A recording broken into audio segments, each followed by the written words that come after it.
hello लोगोफोर good morning नोंथांमोनखौ आंनि मोनसे गोदान भिडिअ बयखौबो फिन खेबसे बरायहरनाय जाबाय आरोना लोगोफोर लोगोफोर दिनै बोथोरा गोबां थान्दा आरोना लोगोफोर गिदिंनानै मा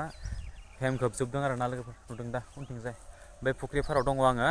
लोगोफोर जायखियानो जादोला आं दायो नोंथांमोननि सेरावहाय बांद्राय गोबाव खालामबाय थालासै सिदा डिसक्लेमारखौ लागायना होलांनोसै आं दायो वार्क खालामनाय फाजिनो नोंथांमोननि सेरावहाय नैबे मोनसे क्लिपखौ बानायनो होननानै सानबाय आरोना लोगोफोर दायोथ' जितु नोंथांमोना नुगासिनो दङ जितु ससियेल मिडियायावहाय सेरनि थाखाय भाइरेल जागासिनो दङ आरो मा कारननि थाखाय नङा होमब्ला लोगोफोर जियानो जा आं दायो बांद्राय गोबाव खालामबाय थालासै नोंथांमोननि सिगाङावहाय आं गिबियावनो मोनसे भिडिअनि क्लिपखौ देखायग्रोनि नोंथांमोना बेखौ जोबोसिम नायलांदो थौदो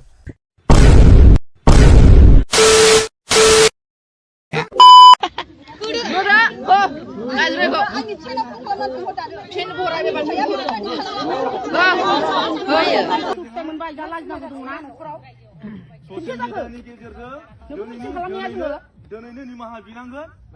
हाग्राबारियावबो जों आवाज सावबाय खालामजोबनांगौ आवबो आवाज सावो जों सानि मानसिमोन सासे दा बुंनानै थाबाय बिनि बेरासिन जागासिनो जाबाय दाला नैबे समाव बन्द जानांगौ नांगौ जा खामायबाय जों आदा जों न'खर बांगालफोरनि गथ' गोरा हो गाज्रिखौ आंनि चेनेलखौ खालामनानै हरदानो फेन बरायबाय बाथाया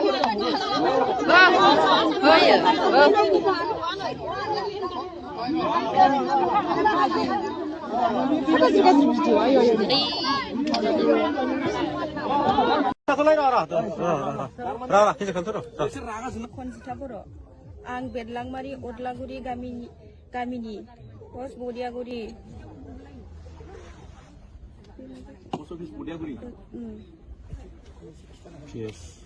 PS गसाइगाव जिल्ला क'क्राझार आं गावखौनो सानस'नो हायैयाव दाखालि साननैसो सिगां आंनि फेसबुक पेजनि गेजेरजों माखासे सुबुं समाजाव गनायजाथावै रिल्स भिडिअ हगारदोंमोन बिनि सायावनो आं दिनै उनफिन सानफिन साननानै बर' हारि आरो बर' समाजनि गेजेराव आंनि गाज्रियै भाइरेल भिडिअ हगारनायनि सायाव खर' गंगायै निमाहा बिनाय जाबाय आं दिनै बयनिबो गेजेराव खोथा होयोदि दिनैनिफ्राय आं रिल्स भिडिअ बानायनायखौ बन्द खालामनाय जाबाय इयुनाव आं जुदि रिल्स बानायबावो अब्ला आंनि सायाव साफ्रोमबो बर' रायजो राजा आरो आफादफोरा नांगौ बादियै साजा होनो हागोन कुनुदिन लाइ होनाय जानाय नङा लाइ होदों साया समाजावहाय जों बेबायदि देखायनायखौ जों नायबाय थानांगौ नामा दा फिसा फिसौ देराखै नामा दा लाजिनाय गैया नामा दा मानसिमोन गैया नामा जोंहा दिनै फिसा गिदिर गिदिर दङ फरायनाय दङ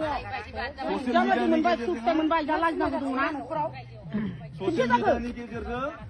खालामनाया जोङो दिनैनो निमाहा बिनांगोन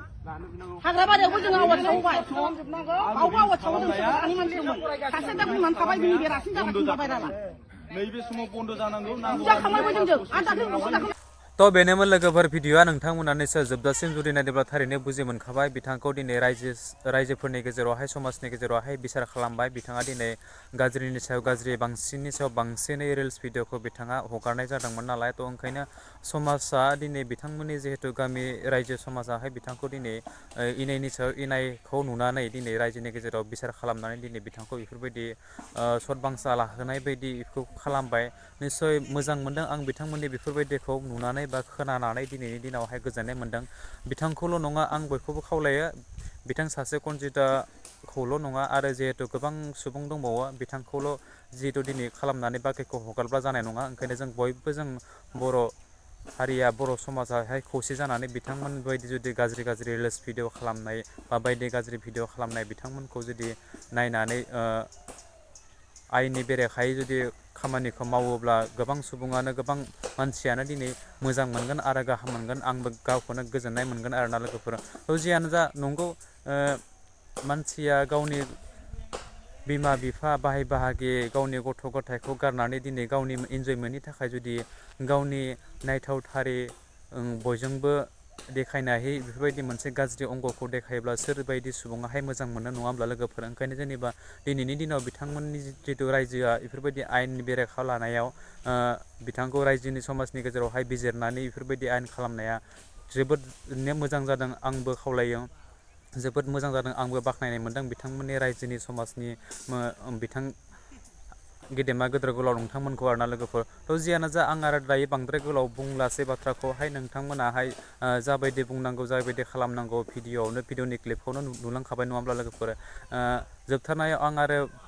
नैबे मोनसे भिडिअखौहाय रिपिट खालामनानै लाबोनायावहाय आंनि माबा मोनसे गेना गोरोन्थि जादोंब्ला आं नोंथांमोननि सेरावहाय बयनियावबो निमाहा बियो आरोना लोगोफोर थ' जियानो जा नोंथांमोना आंनि चेनेलावहाय गोदानब्ला आंनि चेनेलखौ साबस्क्राइब खालामदो लोगोसे लाइक कमेन्ट एन्ड शेयार खालामदो आरो जोबनायाव बै खनायाव थानाय बेल आइकनखौ नोंथांमोना दाबायदो आरोना लोगोफोर बेफोरबायदिनो गोदान भिडिअ होयोब्ला नोंथांनाव गिबियावनो सहैनाय बायदि स' थेंक इउ स' माच आरो नेक्स्ट भिडिअ फिन